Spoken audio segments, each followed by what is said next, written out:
Senhor presidente, se o momento que o Brasil vive exige reformas, e é isso que dizemos à população, fica impossível justificar por que é que não tratamos da reforma da máquina pública e do custo dessa máquina. Se o remédio é amargo, mas é preciso tomá-lo, fica difícil compreender por que é que o trabalhador rural tem que tomar esse remédio e o político não.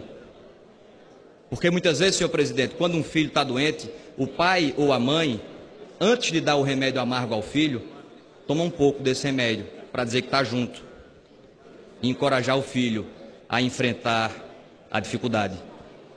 A diferença no nosso caso, nessa nossa insistência de não tratar da reforma da máquina pública, são duas. Primeiro é que o pai toma o remédio estando saudável. E a principal doença está aqui. Depois, é que não é o povo que tem que obedecer aos políticos. Somos nós, políticos, que precisamos obedecer ao povo. E aí a gente vai dando sinais à população que não vai ser tratado isso, da reforma da máquina pública, e a população não aceita mais. E aí a gente vai achando que o tempo que vai resolver e acalmar o país, e não vai acalmar. A gente precisa tratar de temas que beiram a obviedade da exigência da população para que a gente dê uma resposta. Falar do auxílio moradia. Auxílio moradia, senhor presidente, deve existir para quem não tem onde morar. Auxílio alimentação deve existir para quem não tem o que comer. E a gente tem uma máquina pública inchada, agigantada, repleta de espaços como esses, e não vamos dizer que é só a classe política, vamos avançar no poder judiciário, vamos avançar em todos os espaços da máquina pública para acabar com essas distorções. Não dá mais para juiz no Brasil receber auxílio moradia. Está errado. Todos nós sabemos que está errado. Não, mas é uma compensação. A gente não está mais em tempo de ter compensação. Não cabe mais compensações. É preciso ter uma mudança radical em direção daquilo que é correto. Não adianta mais puxar um pouquinho para cá, um pouquinho para ali. Não dá mais. E é esse embate. E é o enfrentamento dessas distorções que talvez inicie um período de equilíbrio nesse país. Não dá para pedir equilíbrio à população quando a gente vive banhado em distorções da máquina pública.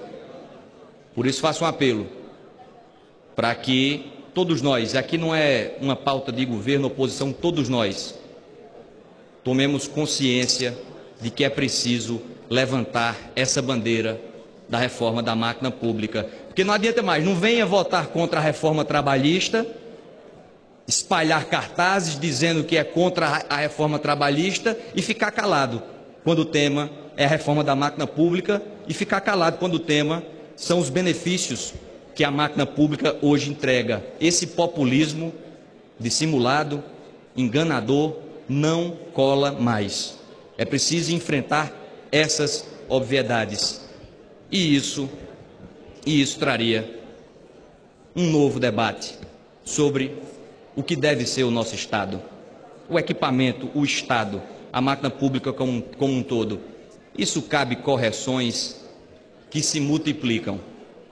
Portanto, não dá mais para ficar achando que essa pauta não existe e que essa pauta não é prioritária. Existem vários espaços que nós precisamos enfrentar com requerimento de urgência. Requerimento de urgência nisso, votação de urgência nisso, debate intensivo nisso. Parar 15 dias daqui para falar sobre a reforma da máquina pública, aí sim voltar a se reconectar com a população.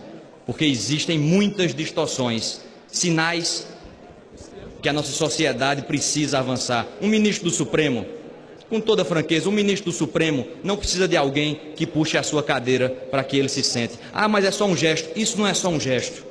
Isso não é só um gesto. Isso é um símbolo de uma sociedade que ainda não avançou. Precisa que alguém puxe a cadeira, um sujeito que não tem condições de se locomover. Um tetraplégico, um paraplégico. Aí sim, mas um ministro do Supremo não. São esses sinais, é essa nova simbologia É essa nova linguagem que o povo brasileiro está sedento para que a gente traga para esta casa. E isso está cada vez mais óbvio. Isso está cada vez mais claro. E cada vez mais óbvio e claro que a população não vai se contentar com o tempo, o passar do tempo. As coisas não vão se acalmar enquanto a gente não compreender a quadra democrática que o país vive